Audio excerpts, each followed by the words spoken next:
Welcome to the With Love Your Mental Health podcast. So today we're going to start with our feelings check-in.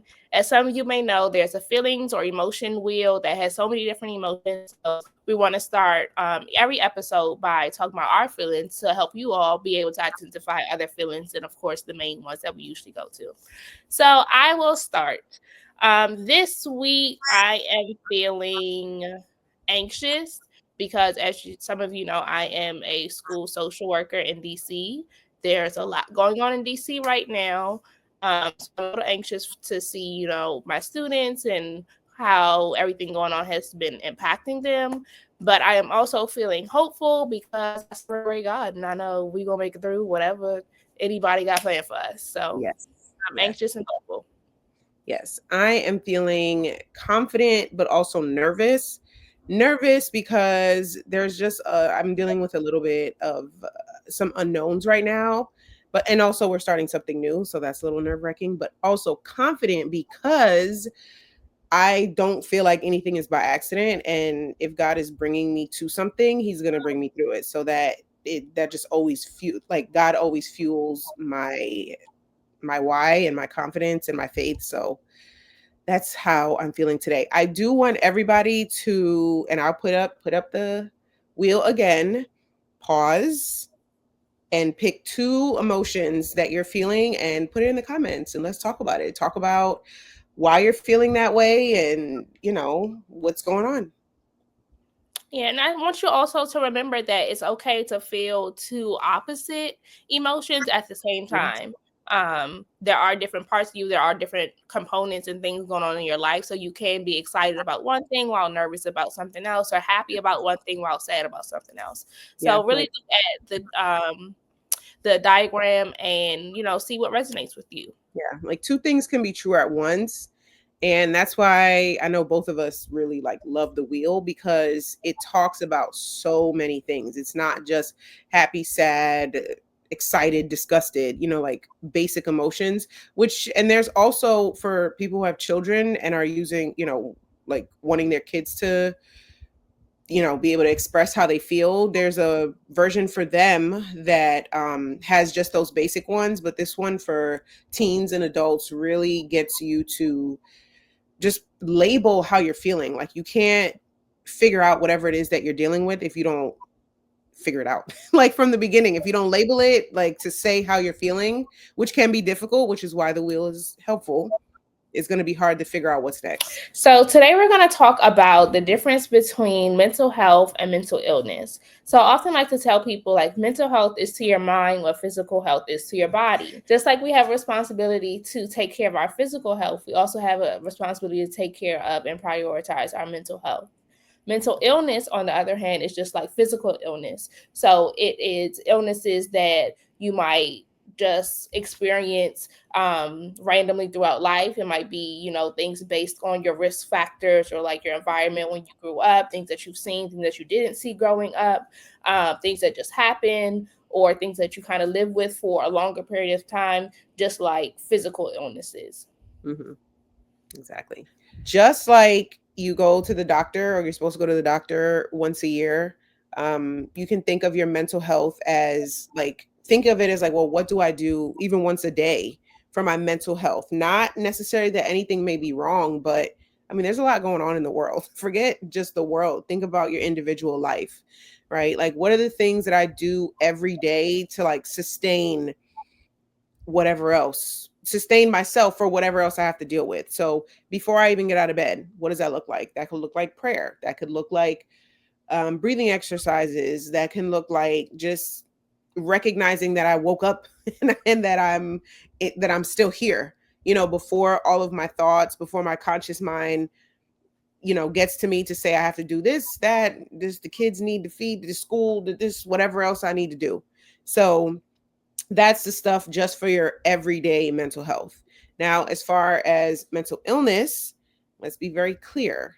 Mental illness is something that is diagnosed by a licensed professional. Okay. One of the things that um, a distorted thought pattern, and distortions are thoughts that are just like stray away from what would be considered normal.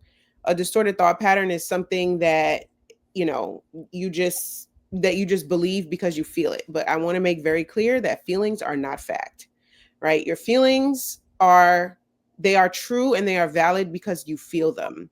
That doesn't mean that it is true for the entire situation, right? So that is also something going between like mental illness and mental health, where I think they become interchangeable, but they're not. They're not. Yeah.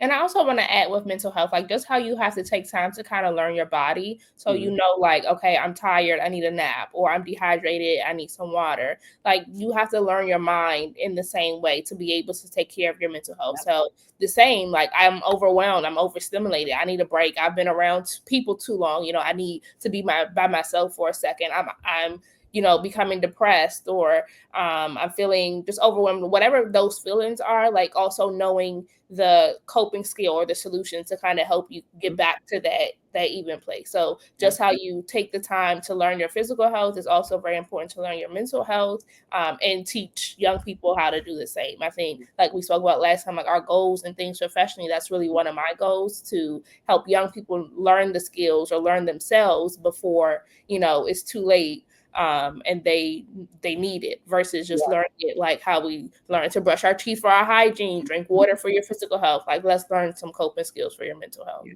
I think it's normalizing that too. Like you said, like a middle ground or like your baseline. I feel like that's the first step to teach yourself how to, because that's what I teach for the most part. Like when somebody starts therapy, a lot of times you start with assessments. And the assessments are to figure out what your baseline is right now. And then the assessments are re-administered every like 6 to 8, depending on it, it depends. Everybody's different, but at least one of the systems I use is every 6 weeks. To we're just seeing like every 6 sessions, like how things are going, um, Mm-hmm. so that we can figure out like if when you start you're very high, and the system assesses a baseline. It literally has a, like if it's to 10, it's at 5, right? So it'll go from 5. And if you're all the way at 8 for each of the questions that you're being asked, and then in 6 sessions, we see you more at like 5 or 6 or even 4, whatever you've been feeling in the last 2 weeks is your baseline. So, you know, like you said about being overstimulated, you really don't know that you're overstimulated until it's happening if you don't know yourself, right? Mm-hmm. If I'm feeling my thoughts racing, my vision is going blurry and I'm snapping at everybody, yeah, I'm probably overstimulated. I'm probably going through something. But if I don't know like the habits to, like again, when I wake up in the morning, then I'm not going to know it until my vision is blurry or until I'm snapping. Yeah, So, I think that's big. I think being able to self-assess is like mhm, very hard.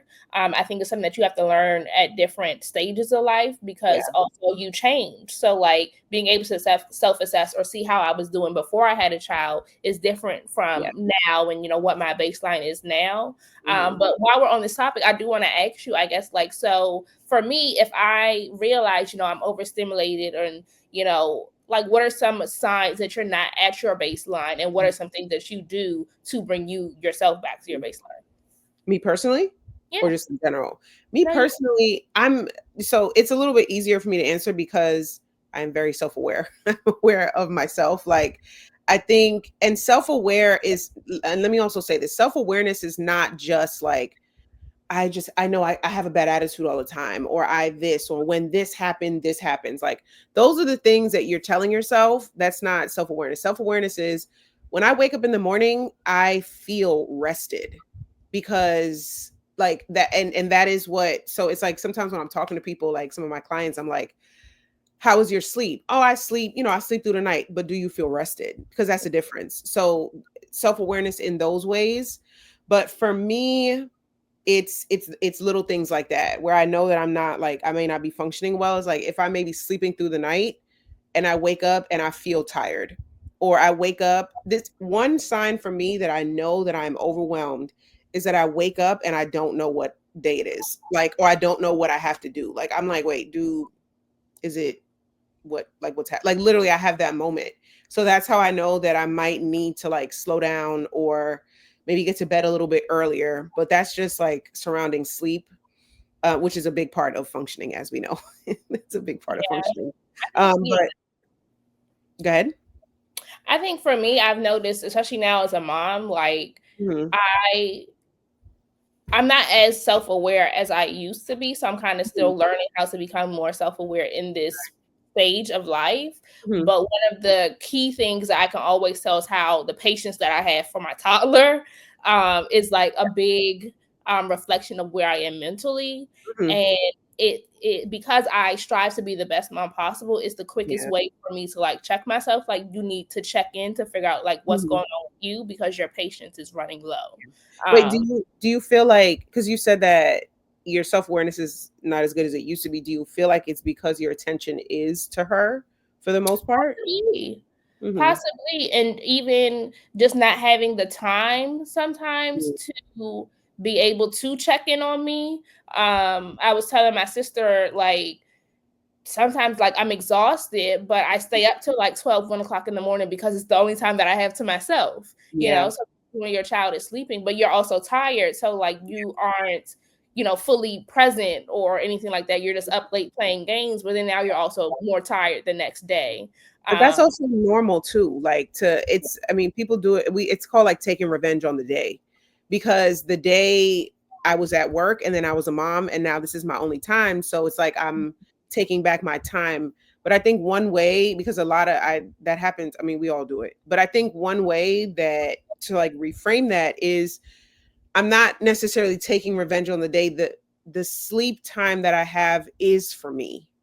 Like, that Mhm. is my, and I'm unconscious when it's happening, so it doesn't feel like it. So then that's why we stay up and do, like, the things that we wanna do, scroll or Yeah, play games, but it is for me. If I switch it yeah. that way, then rest becomes a priority. I don't know, I didn't mean for this to turn into a sleep conversation, but rest is so important. It's not even funny. No, it really is. It really is, and it's unhealthy to think like I have to stay up, like you said, more hours or more time out of the day to have time for me. Mhm. But I have realized that I do need that time for me. So it's Yeah, just being intentional to put it in the day. I yeah, think the balance. previously, I was at work, my daughter was at school. So my commute, like people often hate commutes, but I love having a long commute because it's my time to myself. But it's the Mhm. summer, so she's with me. So I don't have that commute, and I wasn't intentional to plan, something that's going to replace this alone time that I used to have. Yeah, yeah. So it's just like knowing those things that like that works, that's just in your Mhm, day. So like my commute, my alone time, and okay, mhm. I'm not going to have that. So now how do I put this in for the summer?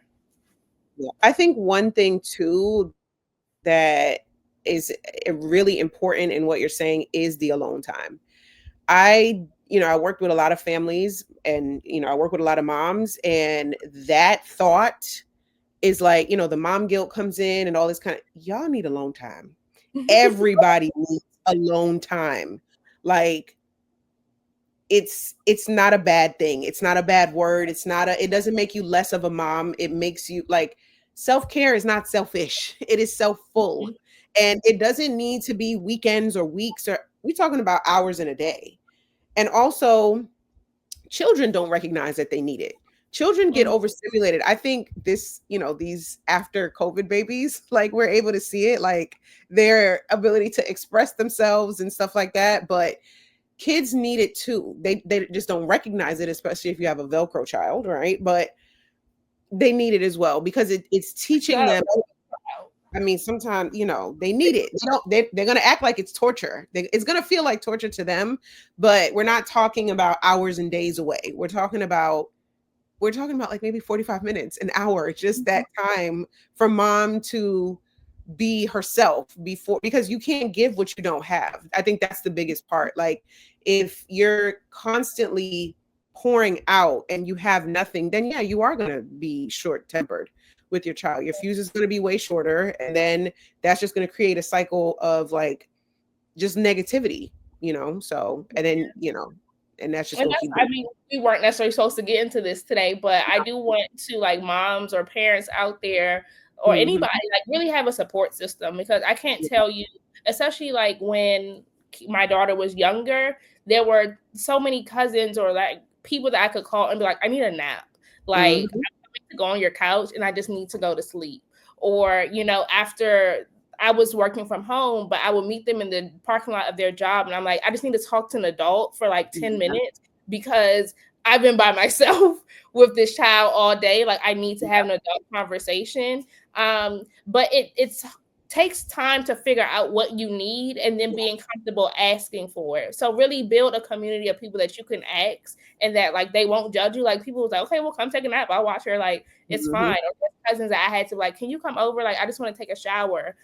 Because that changed too. I know like growing up, like the shower or the bathroom was your safe space or was my safe. Mhm. When I say, I'm in the bathroom, that's the only time like your mom would tell you, like, will leave you alone and won't tell you to take the Yeah. chicken out the fridge or go wash the dishes. Like, No, you can be literally. in The the bathroom, bathroom I used to hide in the and leave bathroom. me alone. Literally just sit Now, on the floor in the bathroom because ain't nobody gonna come in there. yes, now I'm in the bathroom and a toddler is coming in and sitting on my lap while I'm using the bathroom. I'm in the shower and someone's coming in peeking, mommy, what are you doing? Like, so it's like, what is my alone time now? So it was, Yes. like I said, my commute to Mhm. work. But I gotta figure out what it's gonna be for summertime, especially when her daycare is closed. So her daycare has been closed for the last 3 weeks. So it's just been me and her. And I'm like, hey, when does school start back up? You know? And I used to think that was crazy. I used to be like, oh No. my God, I don't want to send her to school. I want her to stay home with me forever. And now I'm like, can I pay more so she can come early? Because it's also that, and I think it's funny because like the kids are safe. They feel safe. That is why they are the way they are. That is Mhm. why they're talking to you nonstop. That is why they want to show you every single thing that they are doing. For You mine, know, she was like, Mom, I want a hug. Can I have a yes. hug? Like, But that is the I want a hug and I want again another. And I tell you, just like I tell all the moms, please purchase yourselves a timer, a child-friendly timer. It looks like a toy, but it's for the both of us. For the time that this hand is here, and this hand, or if I set it for 30 or 45 minutes, kids have no time perception. That is why they want to show you every single thing. And that's why they want to give you a hug 50,000 times because they mhm. have their impulse, the part of their brain that is in charge of impulse control is non-existent. And so they have the resilience to do it 1,000 times. So you get those timers and you set them and you say, until this goes off, like we're not going to touch each other, right? So it's not a thing of you don't touch me because then that's it, it's sets a negative tone, but we just don't touch each other. We'll be in our own bubble. Little things like that because those are normative things. But I think too the part what you're saying about being like building a community and asking, that is also a big part of like just your mental health. So even if you don't like specifically for moms and new moms, but I think just in general, it's figuring out and understanding that you, when you're building it, please understand that you are building it. So you need to be like clear about what you need Mhm. because I can't tell you how many people I talk to and they're like, yeah, I have nobody to talk to. Or when I talk to this person, they tell me, just the things that nobody wants to hear. Oh, I'm feeling sad. Well, at least you got a roof over your head. At least you got food in your belly. You sometimes have to tell and find people that are going to not necessarily tell you what you need, but maybe be a listening ear, right? You have to say, like, it's not all the time that if I'm a new mom and I'm telling you about my aches and pains, and you're, maybe a more experienced mom, and I'm telling you about it, you're like, yeah, girl, that'll go away.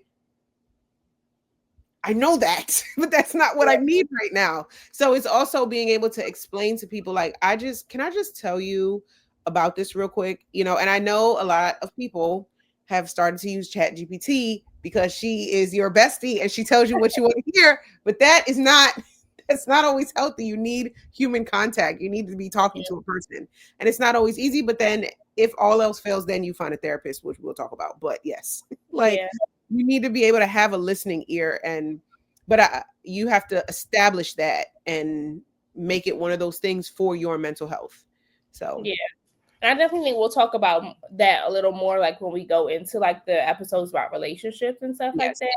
But like you said, I think you definitely need a safe space, and that's kind of what therapy is. So now we could kind of get into like, the myths and debunking some of the myths Yes. like that of therapy.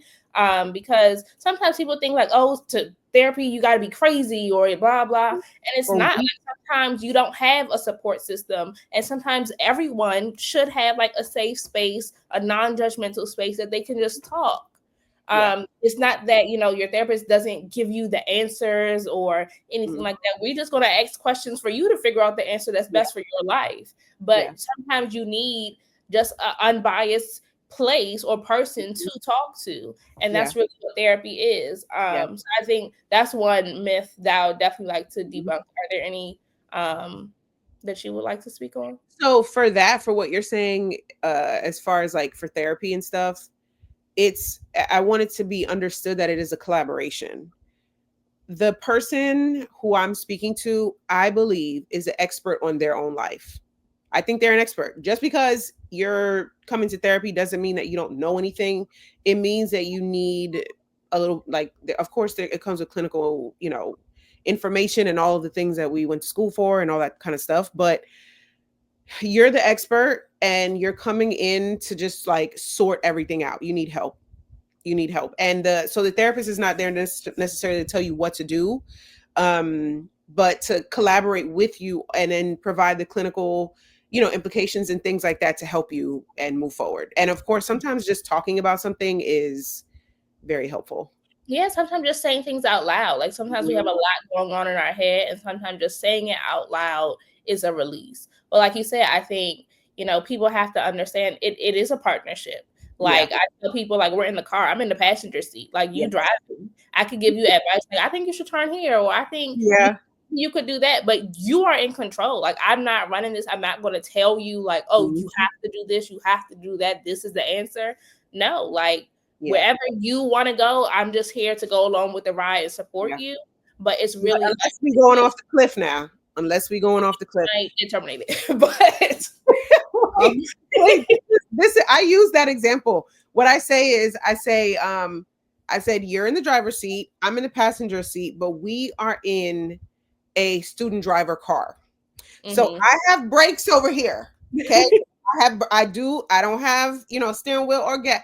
I mean, I have brakes and gas, but the brakes is what I have because me personally, like, and I've told people even recently, like, I'm not going to sit here in this chair and give you, and I say advice, therapists don't give advice, but I'm not going to give you advice to stay in a toxic relationship. I'm Mhm. not going to give you, pointers to deal with somebody who is, It's like, especially when you have the means to exit, right. so it's also about having goals with your therapist. Because I tell my people all the time, like, did the goals change? Because I'm going to direct you toward the goals that we established to begin with.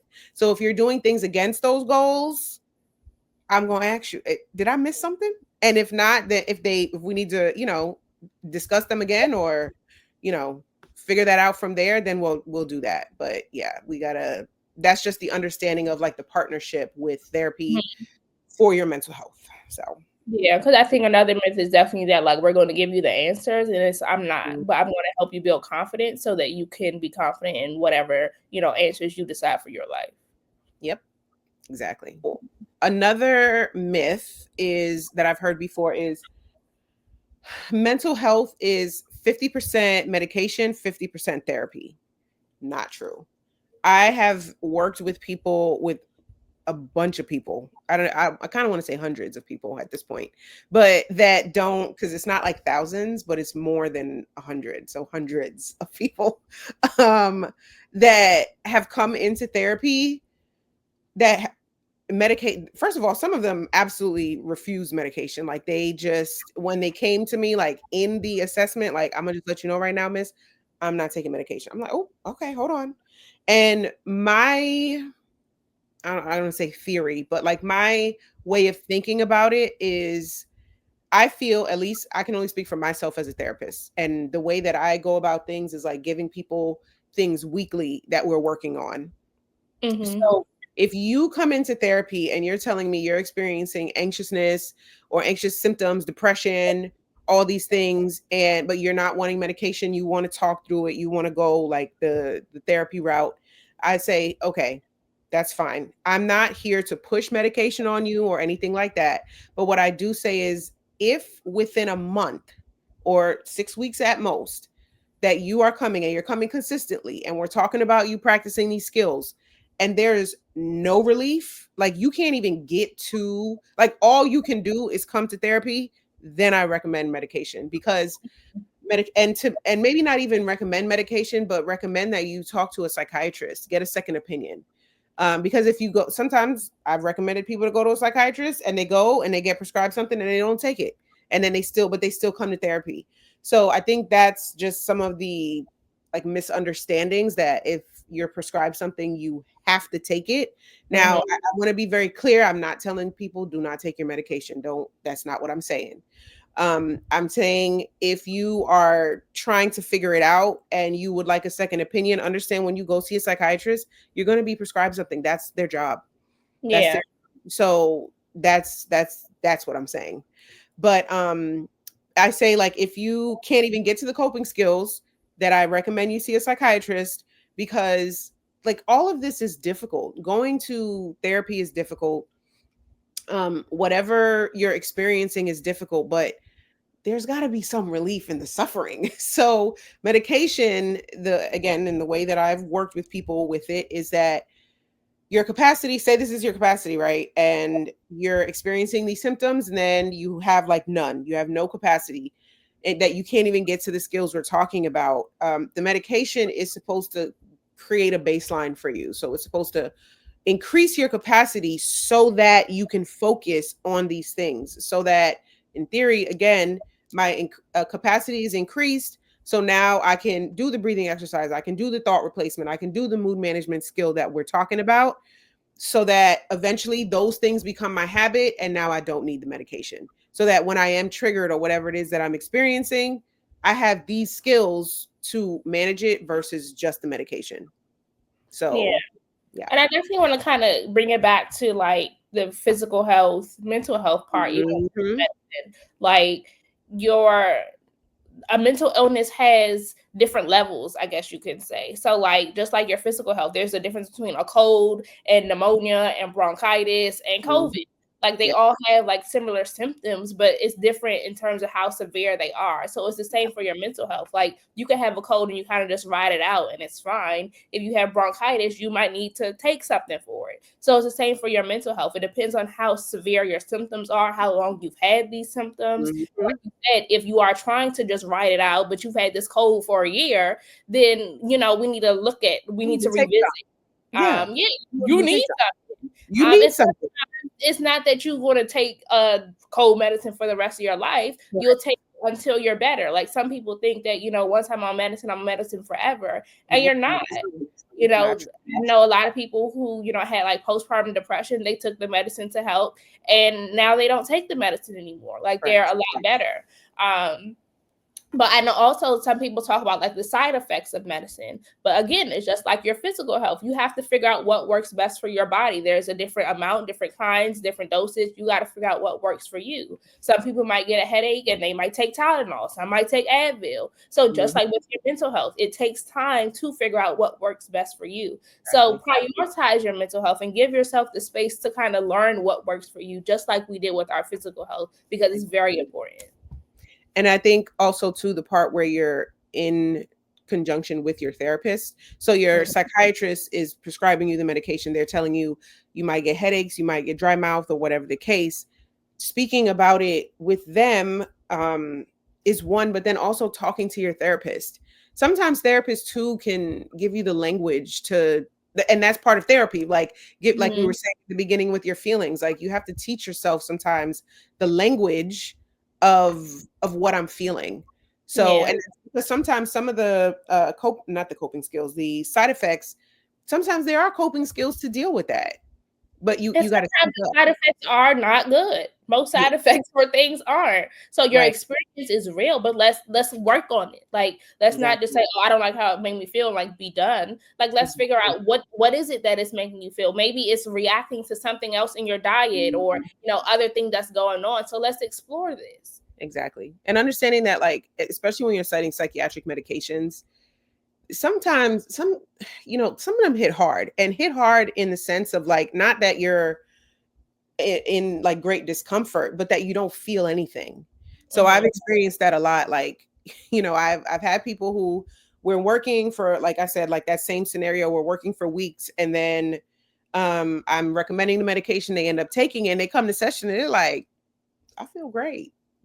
I feel I ain't not, can't nothing bring me down, and it's like, and I'm like, okay, but that's the medication titrating in your body. You still need to practice all the stuff we're talking about, and in practice, at least with the way I do things, it's not just like if you have communication issues, just going out and communicating with people. It's maybe journaling and reflecting on the way that I said this and that. So you're still getting in the habit, because then what ends up happening, which I have seen multiple times, is like, no, I'm good. I'm good. I might not even need therapy no more. I'm good. I'm good. And when that thing titrates, you crash because you're not supporting yourself.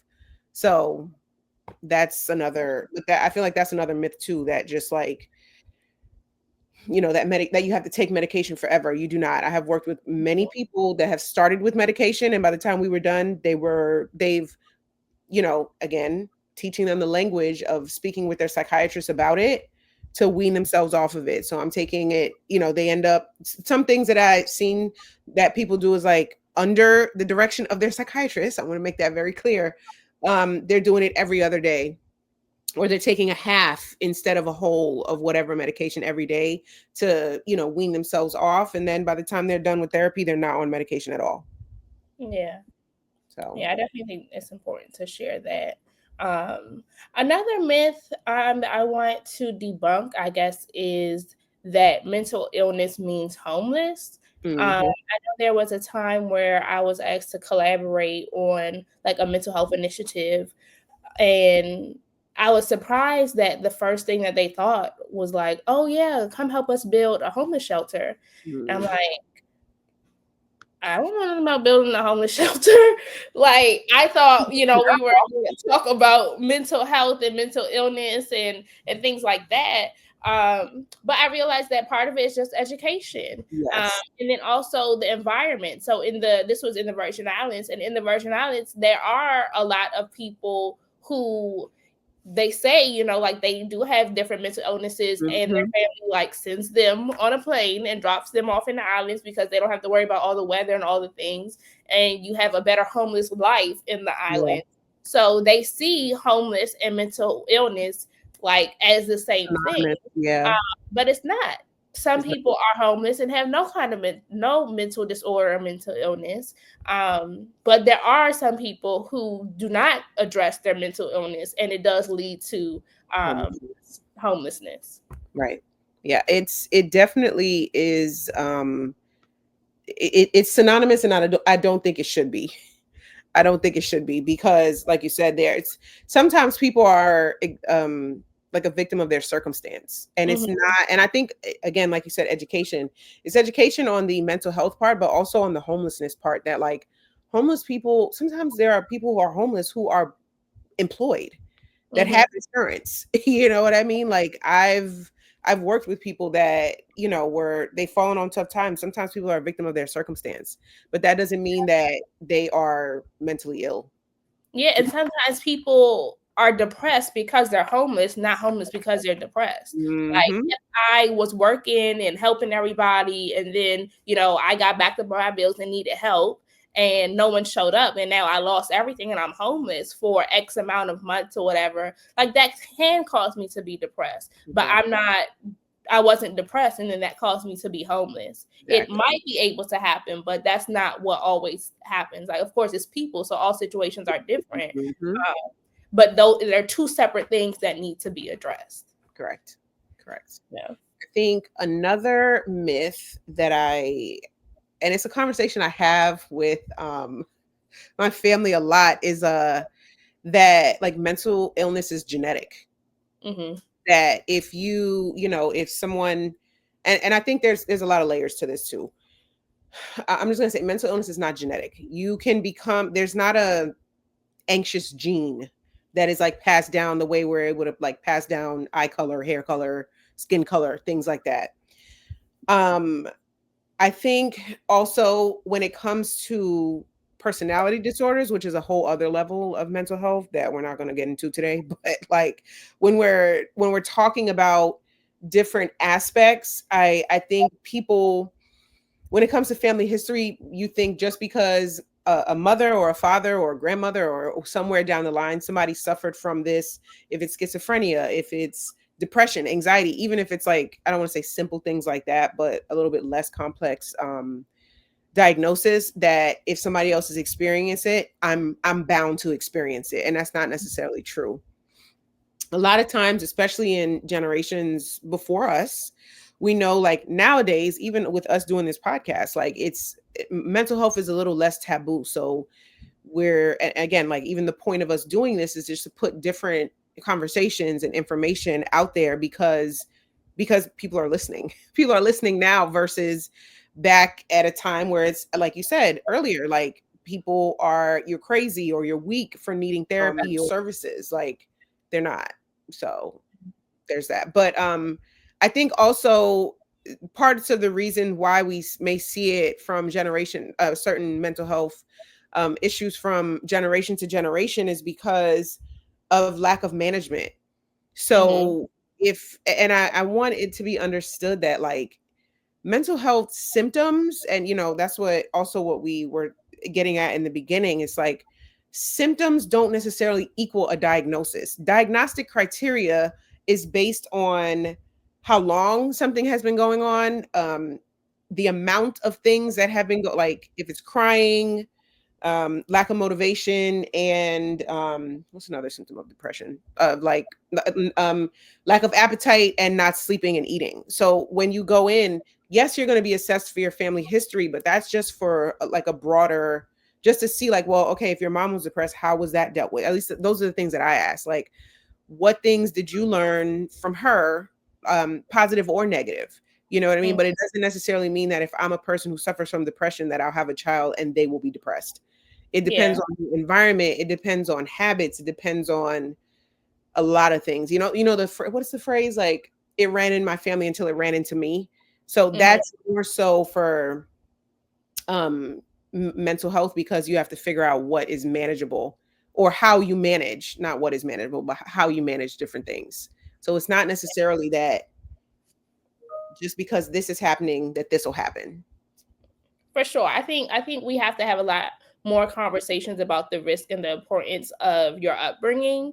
Hmm. I think that we don't, what's the word? Like we don't think it's as important as it really is. Yeah. So teaching those coping skills, teaching how you deal with it, like when you feel anxious, like all of the feelings, like we said before, like being able to identify your feelings, and Yes. then having like your baseline, knowing what to bring you down, being able to self-assess, all those things are skills that we have to teach our kids or teach the people around us.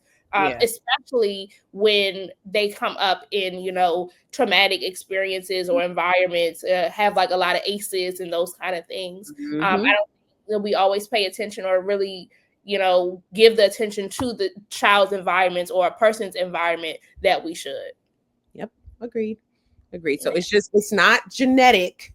I say Say that, like, like, he got that depression like his uncle or that's not how that works. Like, it's not really it's how it works for learned physical. behavior. He has it because that's what he Yes. learned, not because that's how his Exactly. brain is wired. He got that Exactly. because that's all that he saw, and no one Exactly. taught him anything differently. So it's very Exactly. important for everybody to heal, so that the things that you teach people just because they're around you are Mhm. healthy things. I Yes. think And about the word balance, and I think about, yeah. everyone is so surprised of the behavior of young people. And it's like, why? They're fighting, they're killing each other, they're on drugs. When did we learn any kind of healthy coping skills? When did we learn not to go to the bar? When did we Right. not see people arguing or cussing people out? Or when was that not the norm? Mhm. Now it's just to the next level because of how generations go. But when Yeah. did we teach them anything else in Yeah. terms of how to deal with your emotions, or how to resolve conflict, or how to Mhm. cope? Like these are children that go through things that we did not go through. that Right. see things that we did not see, and what Mm, skills that we give them to be able to handle this. But we're so exactly. upset and surprised, like, oh my God, you see Yeah. Susie's child out there? Yeah, and do you remember how Susie was and how you treated That- Susie? Okay. Hello. And I think it's synonymous for On the social Caribbean. media that the kids grow up seeing, but now Right. we're like all surprised, and I'm like, what did you expect? What did you expect? I think it's synonymous for the whole Caribbean though too, because it's like, I mean, we know the Virgin Island experience a lot better, but I mean, just speaking with first generation people of Caribbean descent that are first generation coming to therapy. And I'm like, it's the same. It's like copy and paste, just the thought patterns, and it doesn't really matter where it is, which is why again these conversations are important. And also they're not to shame. They're not to shame, but to educate, to say, because shame and guilt are going to keep you right there, and the habits are just going to be the same. But it is to say, like, let's take a step back and expand our thinking to say, Yeah, hey, that happened, and like it's a little bit more saturated now because, like you said, social media, and you have other things to that we all engage in to where it's seen more. But and that's the thing, like, I don't know if is it happening more, or are we just seeing it more because of social media, or is yeah. it's always been like this? Yeah, and I definitely want to reiterate, like, it's definitely not to shame, but more so to think about giving people grace, like intentionally giving people Yes. grace. Like, again, Hmm. I think about even relationships, and I think about men. Like, I know that, like, even now dating, I have the expectation that, I want a man who is emotionally intelligent and available and stuff like that. However, I'm also very real that, you know, my grandfather was the child of slaves. He didn't Yeah. learn nothing about emotional intelligence. My father is after him, just trying to have a marriage and be a successful Figure it man out. with a successful woman, trying to figure out what that balance is and what's your role when your woman doesn't necessarily need you for all these things, but actually wants to be with you. Right. Like, there's like, we aren't that far from slavery. So Yeah. when did we expect people to learn, especially men, to learn emotional intelligence, Right. to learn the coping skills, to learn these things like that? We don't have the time. Like, we didn't get there yet. So Yeah. let's be very intentional of how we interact with Yes. each other and the things that we teach. Like, I think Mhm. this generation, this is the turning point It if is. we are serious and intentional It about it. is. Agreed. And it is also the key word here is intention, because it's also not, it's understanding all of what you said, but understanding that you're not getting a pass for that. You're not, Mm-hmm. because you're aware. So it's Mm-hmm. not, oh well, my daddy was like this, my mama was like this, that's why I'm like this. No, Because my there's so mom was many like, other resources available to you right now. exactly. So it's a Exactly. choice to stay this way. Like, when you It's align something- more to your horoscope than wanting to learn coping oh, skills. Like, no. oh well, my horoscope said that this is how I act. And I think that's big too. Like, even when we talk Mm-mm. about, oh, my father was depressed, like labeling theory. When you keep calling somebody a thing, Yeah. that's what they become. So we have to be very intentional and be very careful of the things that we put over ourselves and the people around us. I'm not And aligning our to kids. anything that I don't want to be aligned I'm to. I'm aligning to the not. Bible, and that's about it. That's it. That's it. That's it. That's it. That's it. Like, I'm not gonna be, and there were things that I used to claim, like, oh, I'm this Virgo, this, that. Now when people say it, I don't say anything, but I'm just like, I'm not aligning myself to that because I'm Kiana. You know what I Yeah. mean? So it's just like you have to be very careful. Like, even I think of, like, that makes me think of parents who say, like, oh, they're so bad, like a infant or a toddler is so bad. Like, they don't have any impulse control skills. Mhm. That's why they sat at the edge of the bed and then they threw themselves off of it. Yeah. So in my mind, what did the adults do in this environment for this child to think that this behavior is acceptable? Mm-hmm. Yep. We Like, could talk. there are other questions that need to be asked, but Yeah. like blaming people, well, kids, for having skills that the adults don't have and did Yeah. not teach is crazy to me. Mm-hmm. I Yep. even think about like work environments, like schools. Like, Mm-hmm. I've seen teachers on the phone, like having personal conversations, cussing people out or doing different things, and then being surprised that the kids like cuss each other out. What Yeah. example did you set for them? Yep. Yep. I mean, what is it? It's you said it, modeling, like modeling behavior. Like, please understand. I want people to understand that, like, specifically children, like, they don't listen. We already know that. Children do not listen, but they see everything. They're not listening to you when you're telling them about what's the right thing to do. They're listening when you let that cuss word slip, and then that's all they're saying now. Like, Yeah. that is literally how it works. And that's a small example versus like the big things. So if it happens in that small example, it's, I mean, imagine what's gonna happen with the big things. Yeah, I would say though that I think it's hard for the generation before us because I think they grew up in Yes. this do as I say, not as I do with Yes. this mentality. And I personally don't understand that. Mhm. Um, but I think sometimes we don't think or we don't realize how much courage it takes to for that generation to now be real and transparent about themselves and their behavior and things like that. Yeah. Like Yeah. I am very comfortable in my skin with my decisions. Like you could come and ask me anything. I'm very much an open book. But everybody's not there yet because Mhm. it was do as I say, not as I Yeah. do, because I can do in the background because Mhm. there was no social media where my boss from my Right. new job is cousin with my old job and we see this because we all friends and like everybody wasn't connected like that. Like Right. I can Mhm. figure out your friends and see how they're related to me and call to find out information about you, your wife, your husband, like your whole life. Mhm. So back then, you only saw what I put out. My real stuff Exactly. wasn't on the street. So whereas Mhm. I gotta own it all because you see all of my stuff, even See if all I of no it. matter what I want you to see or what I don't want you to see, Right. like everyone's related or connected somehow. Mhm. And I And we had think to own this, whereas they didn't have to own it. So I think it's they a lot didn't. harder for them to be transparent and open Yeah. and stuff like that. I think the part where they didn't have to own it is where the shame comes from. So, and that's why I want to make very clear, like, shame and guilt are anchors. They are going to keep you in that same spot, and you're just going to keep going through the same thing until the lesson is learned. So it's removing the shame and guilt, removing caring about what other people think. I think that's, as you know, like, millennials really don't, I don't care. I really Yeah. like, and not in a way of like, I'm just going to do whatever I want, but there are people in my life whose opinion holds value and everybody else doesn't. You know what I Mm-hmm. mean? Like, so I think it's that part, and also we're not in control of what other people think. So that's why shame and people's opinions changed like the weather. Like, I Yeah. mean, it's crazy. So that's why it can't be based on that. But I think that's a good point too, just about like the generation before, because you know that's a lot. Yeah, I think also like what we say about feelings versus facts. I Mm, think yes. be a lot more transparent because I own that. Although I didn't always make the best decision, I made the best decision based on the information that I had on at the time, based on where I was mentally in my life at the time, and I made the decisions that I wanted to make. I did what I wanted to do. Was it always the best? No. But I did what I wanted to do, and I was prepared to deal with the consequences of that, Mhm. and I dealt with the consequences of that. So Yeah. can't nobody else make me feel bad or make me feel Yes. ashamed or anything because I I'm think gonna own what I did.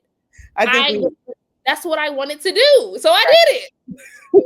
we Like, how you we gonna make me feel bad? I wanted to do it. I Was know. it? We have that in common though. We have that in common because there's things that just like, and I think it's watching what people like, how people talk about your stuff, like whether it's intentional or not, whatever, that's a whole other thing of like trying to shame you. And it's like, yeah, I did that. What about it? Like, were you expecting me to say or do or be like, oh God, I just felt so terrible. I regret that. Actually, I don't. Yeah, and I think this summer I had a conversation with a lot of my little cousins, and I was very transparent about the things that I've experienced in my life because I wanted them to learn from it. And I also wanted Mhm. them to realize I'm not perfect because Yeah. I feel like the people who I felt looked down on me the most, like growing up, or I had to make them proud, which means I couldn't make mistakes and so on and so forth. When I Mhm. became an adult, I saw the full picture. So it's Yeah. like, not you judging me, Ah, you you know, like, don't make me tell you about your life. So okay, now it's like, how am I? You can't make me feel bad about what I did when you can't even own what you did. what you did. Yeah. I think we've had like the opposite, like opposite experience because only in the part where, not that I wasn't like looked down on, but I didn't care. Like, Hmm. I didn't, I just didn't. care. And I think that's where a lot of times people like ask me like, well, how are you so, confident? How do you just do things? And I think I mean, I always make the joke like I'm full of myself or whatever the case, but I just always been like that. And I think also having a certain foundation like helped me just only focus on specific, like my mom. Like I care what my mom thinks. You know what I mean? Like I'm very conscious of that, but I just didn't care what anybody else thought because I'm like, okay, but my mom is not even mad at me about this. Like my mom encourages me to be like myself, even though I might drive her crazy still. Mhm. But if she doesn't, if she's not, then what? Why are you so invested? You know what I mean? In a negative way. So, but I think the conversations with the little cousins are very, very important. Like I've had conversations with my niece from the time she was like 10 years old, and she's like 21 now, and she'll tell me things or send me like Instagram posts and be like, auntie, remember when? I'm like, dang, yes, I do remember, but you remember it. So it's like but like they're listening to you, they're looking up to you, and they're listening. So it is important to be conscious of your reach to Mhm. other people. So Yeah. And I mean, you could have, because I think for me, it's like they had us on a pedestal. mm, Or just like in the islands, and like your family is big, everybody yeah, knows, so you got to be careful. And da, da, da. But it's like you're still a person. you're Like still you're not going to be perfect. You're 21, you're 22, you're going to make mistakes. Your brain isn't fully developed. Like really having those conversations. And like I often tell people, like, having conversations matter, but also having the whole conversation. yes. Like, for example, you say like, "Oh, you're young, don't have sex, blah blah," but y'all didn't say don't have sex because these are all diseases. Because this is what it looked like to co-parent. Because this is what it looked like to blend families, and like Hmm.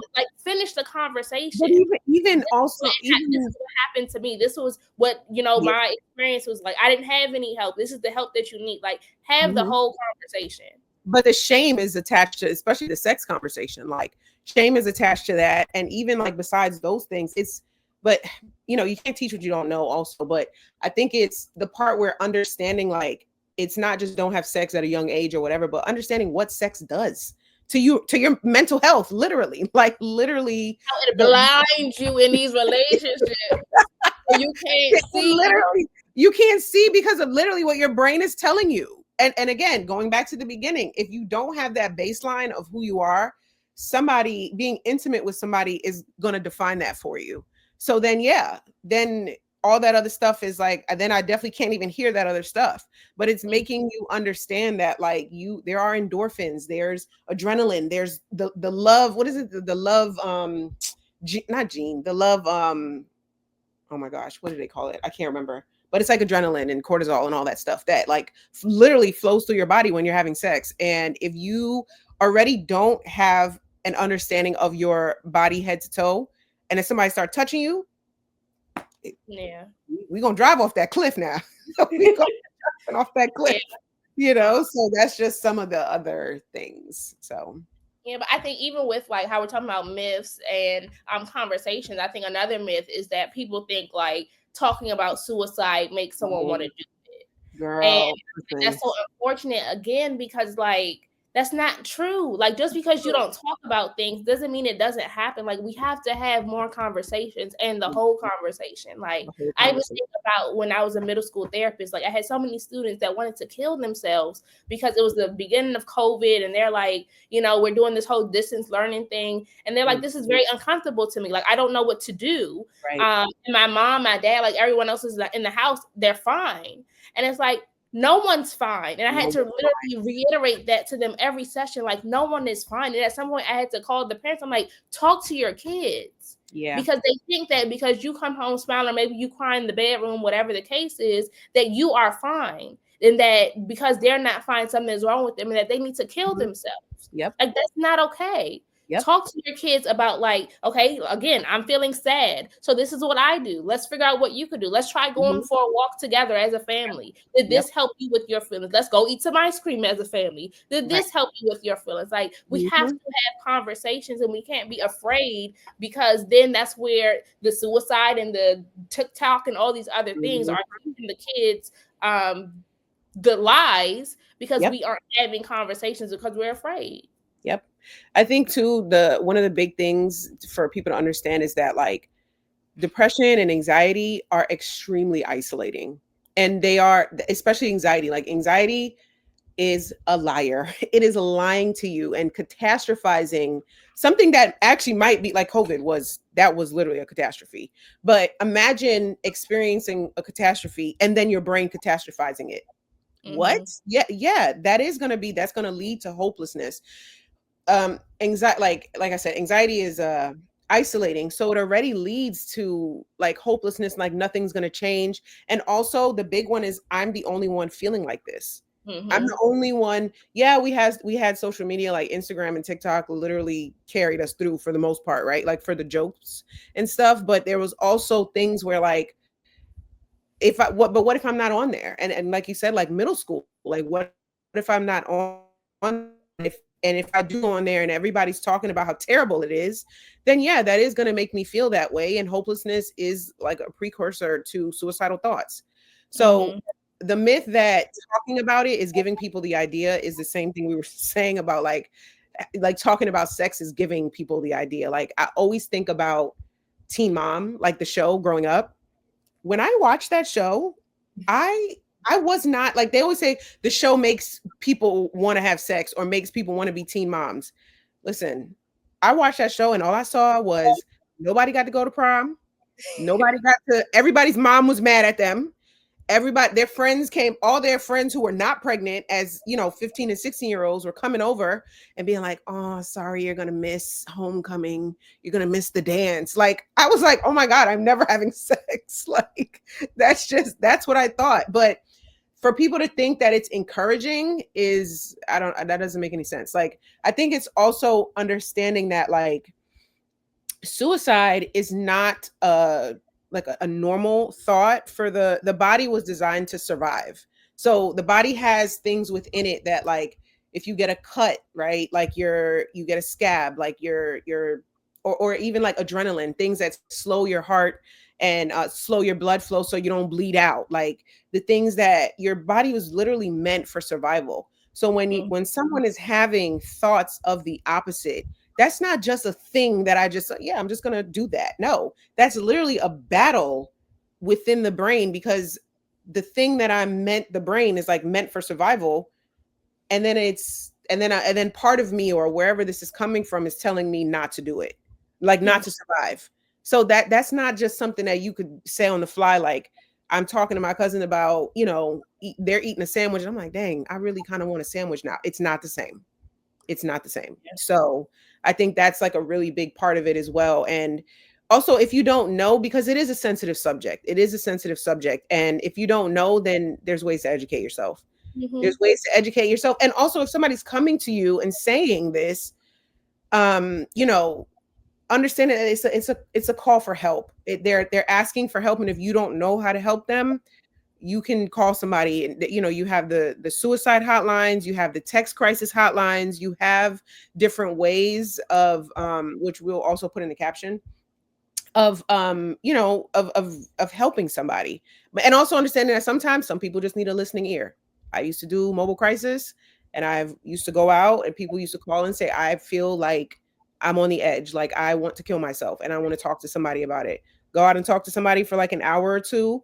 Before we leave, we do an assessment and they're like, wow, like I just needed to get that out. And then we link them with services to make sure that, that they maintain whatever habits or go to therapy or whatever else they need to do. So it's not, sometimes it's a lot easier of a fix than you think.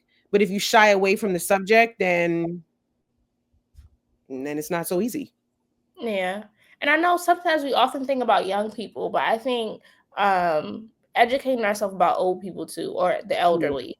Um, I think I have a family member who is elderly and is having a lot of health issues. A lot of his siblings passed, and I can see that he just doesn't have the fight anymore. yeah. But he's not going to do it. But I can see that he just doesn't have the fight anymore, and people aren't understanding why. But it's Yeah. like in this stage of life is where you really think about everything that you did, that you didn't do, the relationships that maybe you poured into that now aren't pouring into you. Like you Mhm. aren't working anymore. A lot of your friends are gone. Your siblings are gone. Like that, it's a hard time. Yeah. So like you said, even if you're not comfortable having that conversation, like find somebody who is, um, Mhm. because it's hard. It is. Even when we talk about conversations, I think like a conversation that we also didn't have the full conversation of is like, oh, don't rush being to be an adult. Just stay a child as long as you can. But it'll be different if we prepared you for adulthood. Yeah. Like when I was young, adulthood looked fun. Like adulthood was great. Like granted, now we like this generation we be like, no, adulthood is ghetto. Like don't do it. Like I'm not one of those though, because I love doing whatever I want to do. Like that outweighs everything for I me. mean, you have the skills, but when you don't have coping skills, when You you don't have aren't the skills. self-aware, when you don't know how to bounce back, when you haven't built up your resiliency, when you are hopeless, when you don't have a good support system, when you don't believe in God, adulthood can be very rough. Yeah, But it that's can, why, because again, I there's think a it's lot going putting on. the skills in place before so you understand, like when Mhm. you're adult, like there are going to be highs, there are going to be lows, and you have to know what to do Yeah. when you're in each cycle of this Mhm. this just this cycle. When you're in each stage Yeah. of this cycle, Yeah. what do you And do? also, I think part of it too is understanding that, like, the way that I look at things is like coping skills or whatever it is that brings you into therapy, right? Or brings you whatever is causing you pain. Whatever coping skills that you learn, hopefully those are not even hopefully, but I think that's the point of it being not just a coping skill, but a life skill. Because you can talk about, okay, I went through this, and this, and there could be one coping skill that'll cover all of the symptoms. Not all of them, but for the most part. Right. So if it is practicing your faith, right? Practicing your faith is a coping skill. If it is, breathing exercises or whatever, because it's not just that this one thing makes me anxious, but these three things make me anxious. And this is my one skill that I use for those things. So Mhm. it's understanding that you don't, sometimes it's not necessarily about the circumstance and all the things that are happening. Because if we were to sit and list all the things that are happening, I don't know if the list would end. I don't know if it would end. You would literally be And there going down a always black gonna hole. be things happening. I think that's a part of adulthood. Exactly. There's always going to be something, but you have to have the skills to be able to navigate that. And Hmm. I think that's why adulthood or transitioning to adulthood for some people is so rough because they don't have the skills to navigate it. Yep. So then Yep. it's also one of those situations like the young girl in middle school where I'm comparing myself to other people because I'm on TikTok and I see that they're doing this and they're doing that. And I'm over here crying myself to sleep. Yeah. But Yeah. I think that's a bigger part too that I think like is your social media. Follow Yeah. people that's gonna make you happy, not people that's gonna Yeah. make you feel worse about yourself. Yeah. But that's a better, we have a better understanding of that now because we understand algorithms. But I remember, like, it's and I don't know if that's the exact name, but it's like the Facebook effect. So in 28 14, like 2016 or 17, I was doing a research project and they were talking about, I was doing colorism and social media, like how social media exacerbates colorism in the African American community.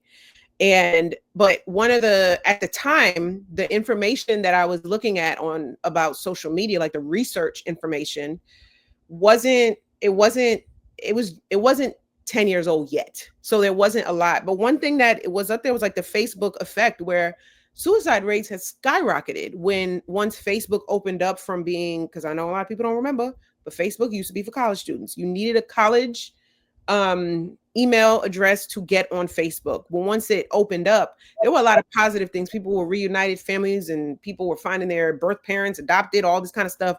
But there was a downside to it because now we're seeing, and this is more so for adults, because MySpace, I mean, MySpace was, I don't know if adults were on MySpace.